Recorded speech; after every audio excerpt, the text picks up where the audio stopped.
I, 33F, have been married to my husband Mark, 33M, for 8 years. We met during our pharmacy residency and got married after dating for 2 years. Our relationship was always solid, we supported each other's careers, shared the same professional interests, and had similar goals in life. We even worked at the same hospital for a while before Mark decided he wanted to specialize further. 6 months ago, we moved across the country because Mark got accepted into a specialized medical program. It was a big decision, but I supported him completely. I had to leave my established position at a prestigious hospital and start over in a new state. Luckily, with my experience, I found a good job quickly and have been working full-time while he studies. We have a 3-year-old daughter Amy who's still adjusting to the move.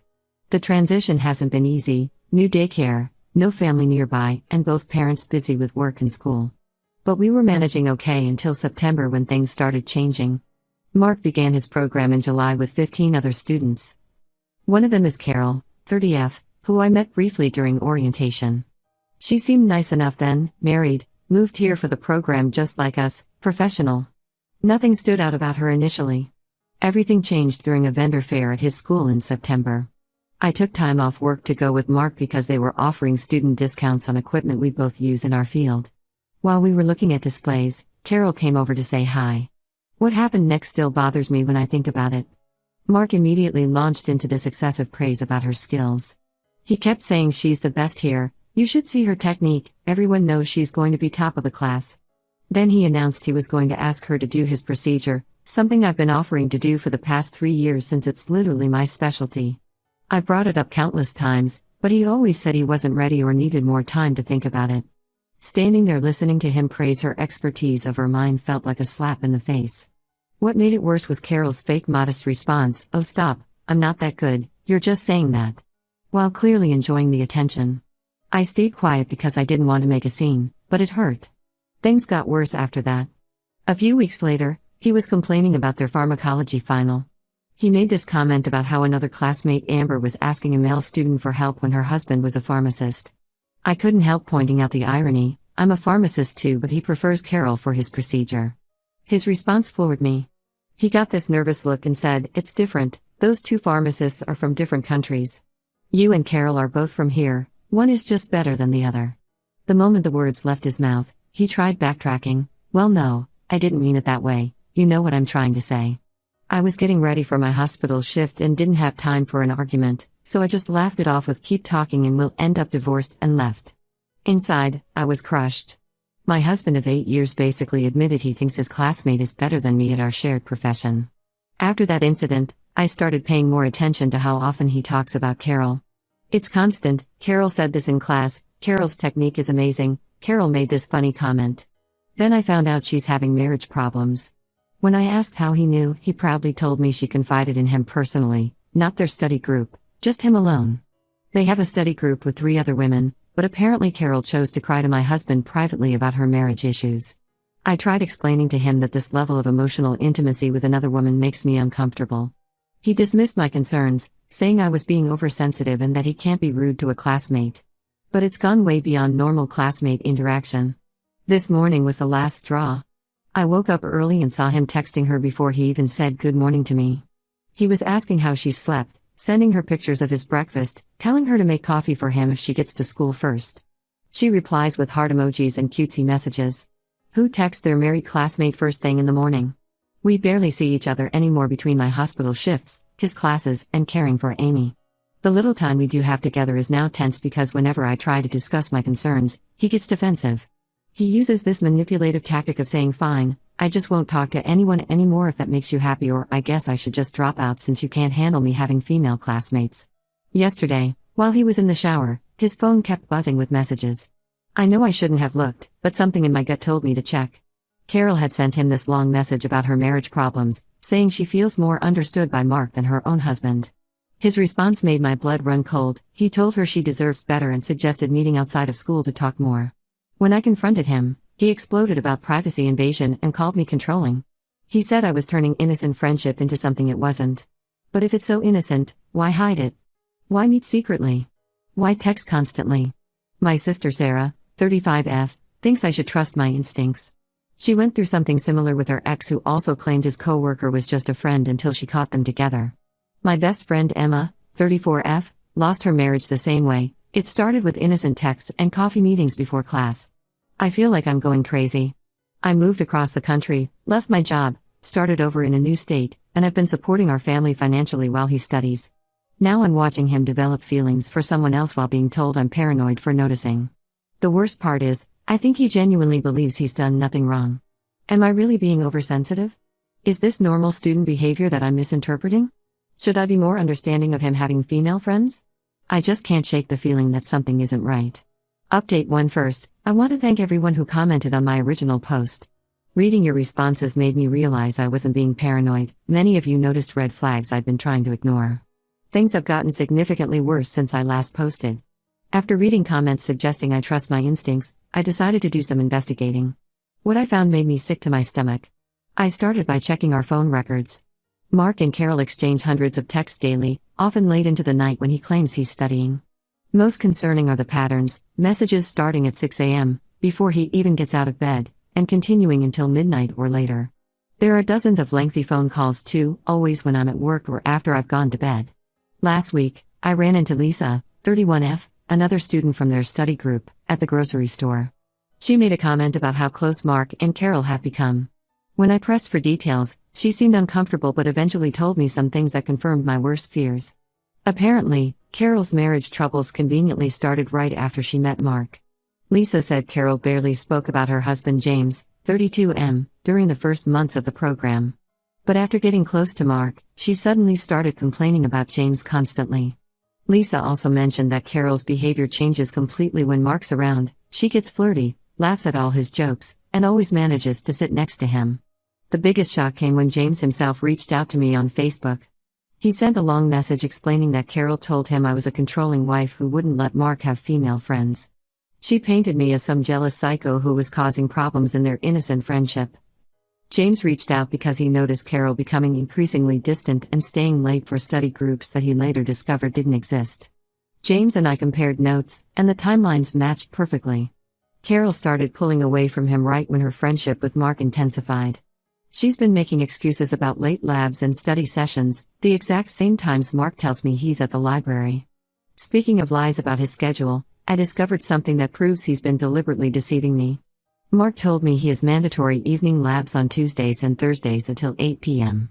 But when I mentioned this to Lisa, she looked confused and said their program doesn't have any evening classes those days. Everything is scheduled between 8 a.m. and 4 p.m. Suspicious, I checked his location history. We share locations for safety since I work late hospital shifts. On those evenings, he's been going to a cafe near Carol's apartment complex.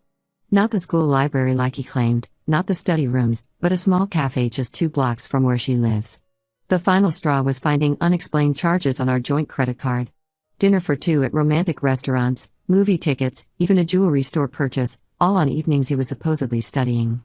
When I checked the locations, they were all places near Carol's apartment. I confronted Mark with everything I'd found. Instead of showing remorse or trying to explain, he turned it all around on me. He called me crazy for investigating him and said this proves exactly why he can't be honest with me. He claimed he lied about his schedule because I'm too controlling and he needed space to study without my constant suspicion. When I asked about the restaurant charges, he claimed they were group dinners with classmates. But Lisa already told me their study group hasn't met outside school in weeks because everyone's busy with midterms. I've moved into the guest room and only speak to him about Amy. She's noticed the tension. Yesterday she asked why Daddy doesn't eat dinner with us anymore. It breaks my heart that her home life is being disrupted by this.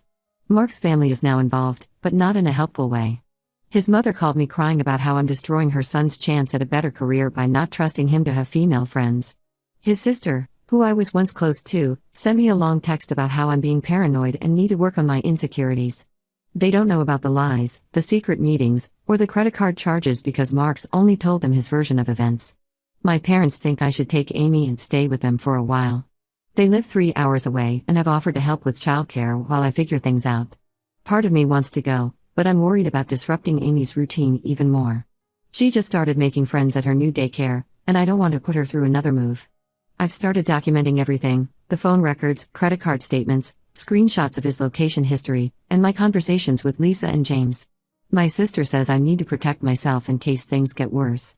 She thinks Mark and Carol are having an emotional affair at minimum, possibly more. The hardest part is watching the man I loved and trusted for 8 years turn into someone I don't recognize. He's gone from being my best friend and partner to someone who lies to my face and makes me question my own sanity. Last night, he had the audacity to tell me that my paranoid behavior is pushing him away and forcing him to confide in others. As if his lies and betrayal are somehow my fault. I don't know what to do next. Part of me wants to fight for my marriage, but a bigger part knows that trust, once broken, is nearly impossible to rebuild. How can I ever believe anything he says again? Even if he ended all contact with Carol today, how could I trust he wouldn't just hide it better next time? I have a consultation with a divorce lawyer next week. I'm not making any decisions yet, but I need to know my options. I never thought I'd be in this position, supporting my husband through school while he builds a relationship with another woman behind my back. Right now, I'm focusing on being present for Amy and maintaining my performance at work. I can't let this situation affect my career or my daughter's well-being. But I feel like I'm just going through the motions, waiting for the other shoe to drop. Update 2 will come after my lawyer consultation, or sooner if anything significant happens. Thank you all for helping me see that I'm not crazy for being concerned. Update 2 I finally got the confirmation I needed, but the truth was worse than I imagined. After my last update, James, Carol's husband, and I met for coffee to compare notes about what's been happening. What we discovered left both of us devastated. James had gotten suspicious when Carol started putting a passcode on her phone and turning it face down whenever he was nearby. He noticed she'd been staying late at school even during exam breaks, and her excuses weren't adding up. The final straw for him was when he saw a notification pop up on their shared iPad from Mark saying he couldn't wait to hold her again. It turns out Carol hadn't been deleting her messages on the iPad, which was still syncing with her phone. James showed me screenshots that made me physically sick. Mark and Carol had been planning a future together for months. They talked about how they were meant to find each other and how their marriages were holding them back from true happiness. The messages went back further than I thought, all the way to August, just a month after the program started. They discussed their deep connection and how they wished they'd met before getting married to other people. There were detailed conversations about their plans to leave us after Mark graduates next year. They'd even been looking at apartments together during those fake study sessions. The worst part? They've been physical since September. All those late-night study sessions and coffee meetings were actually dates. They used schoolwork as an excuse to spend time together, knowing James and I would be supportive of their education. There were messages about hotels they'd visited and plans for future meetups. When I confronted Mark with the evidence, he didn't even try to deny it. Instead, he turned it into an attack on me. He said my constant suspicion and controlling behavior had pushed him away, and that Carol understands him in a way I never could. He actually had the audacity to suggest we try to work things out while he figures out his feelings. I asked him about Amy, about our 8 years together, about the life we'd built. His response?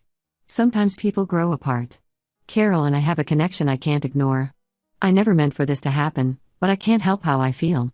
I've already contacted a divorce lawyer and started documenting everything. James is doing the same. We've both moved our money into separate accounts after discovering our spouses had been using joint funds for their affair, hotel rooms, dinners, gifts. Mark's family finally believes me after I showed them the messages. His mother, who previously accused me of being paranoid, now calls daily crying and begging me to give him another chance. She keeps saying he's just confused and going through a phase because of the stress of the program. His sister, who was defending him last update, now wants to beat some sense into him. The most ironic part? Carol's not the perfect student Mark made her out to be. James showed me her grades. She's barely passing some classes. Turns out those long study sessions weren't about academics at all. My paranoid concerns about their relationship actually have affected their studies. They'd both been put on academic probation for poor performance. I've moved out of our bedroom completely and am staying in the guest room until I can find an apartment. Mark has the nerve to act hurt about this, saying I'm being dramatic and tearing our family apart. He still thinks we can work this out. He suggested marriage counseling yesterday, saying he's willing to try if I can get past this and accept that Carol will be part of his life. Amy's been asking why Daddy doesn't play with her as much anymore. She caught him video chatting with Carol the other night and asked who the pretty lady was. Mark told her it was his special friend from school. I've never wanted to slap someone so hard in my life. The divorce paperwork is being prepared. I'm going for primary custody since Mark's clearly not prioritizing our daughter's well-being. He missed her daycare parent-teacher conference last week because he was having lunch with Carol. When I confronted him about it, he said he forgot, but his location showed he was at a restaurant near Carol's apartment during the meeting time. James and I have been supporting each other through this nightmare. We're both focused on documenting everything for our divorces and trying to maintain our dignity despite our spouse's complete lack of remorse. Neither of us ever expected to be in this position, but at least we're not going through it alone. My next update will probably be about the divorce proceedings.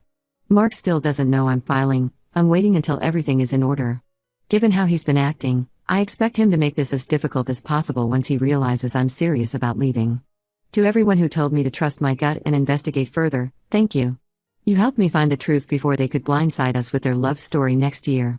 Update 3: I want to thank everyone who's followed this nightmare and supported me through it. The divorce is finally finalized, and I can share how everything played out. After my last update, things moved quickly. The day Mark was served divorce papers, he completely lost it. He showed up at my workplace, causing a scene in the hospital lobby about how I was destroying our family over nothing. Security had to escort him out. Carol was with him, trying to convince my co-workers that they were just friends and I was mentally unstable. That stunt actually worked in my favor during custody negotiations. Mark and Carol didn't even wait for our divorces to be final before moving in together. They got an apartment 2 months ago, telling everyone they were tired of hiding their love and life is too short to deny their feelings. The karma that followed was almost poetic. Their relationship started affecting their studies even more. Both nearly failed out of the program because they were too busy playing house to study. Mark's grades dropped so low he was placed on academic probation. Carol failed 2 important exams and had to petition to retake them. Their dream of graduating together might not happen. Turns out romance doesn't help you pass medical boards. The custody battle was surprisingly straightforward after Mark missed Amy's birthday. He chose to go on a weekend trip with Carol to celebrate their new beginning instead of attending his daughter's party. Even his own mother stopped defending him after that. The judge was not impressed by his priorities. I got primary custody, with Mark getting every other weekend. But even that's too much commitment for him. He's already canceled 3 weekends because of study emergencies that mysteriously coincide with Carol's free time. Amy came home from her last visit talking about how Daddy's new friend keeps trying to get her to call her bonus mommy. I shut that down immediately through my lawyer. The financial settlement was interesting. Since I supported us through his schooling, the judge ordered him to repay a portion of those expenses. Now he's complaining about how child support and repayment are affecting his fresh start with Carol. Apparently, their love story isn't as magical when it involves actual responsibilities. Mark's family has completely shifted sides. His mother apologized for not believing me sooner and regularly sends Amy gifts and care packages. His sister blocked Carol on all social media after Carol tried to post about being a bonus mom to my daughter. James and I have maintained our friendship through all this. We meet regularly with other members of a local divorce support group. It's been helpful to connect with people who understand what we're going through. We're both focused on our careers and co-parenting our respective kids rather than jumping into new relationships. The best revenge has been living well. I got a major promotion at work and bought my own house, something Mark said we'd never be able to afford. Amy loves her new room, and we've made it our happy place. She's in therapy to deal with the changes, but her counselor says she's adjusting well. Last week, I heard through mutual friends that Carol's getting frustrated with Mark's lack of ambition since he's struggling in the program. Apparently, she expected him to be this brilliant, successful doctor, not someone on academic probation who can barely pay his bills. Their perfect love story is showing some cracks now that reality has set in. For those wondering if I regret anything, only that I didn't trust my instincts sooner. But I'm proud that I maintained my dignity through it all. I never stooped to their level or let their behavior change who I am. Thank you to everyone who supported me through this journey. Sometimes losing someone who doesn't respect you is the best thing that can happen. Amy and I are thriving in our new life, and that's all that matters. Update: since some asked about legal details, Mark and Carol both had to declare their relationship to the program administration. They're now barred from being study partners or working on projects together. The program director told me this affected both their professional recommendations. Karma works in mysterious ways.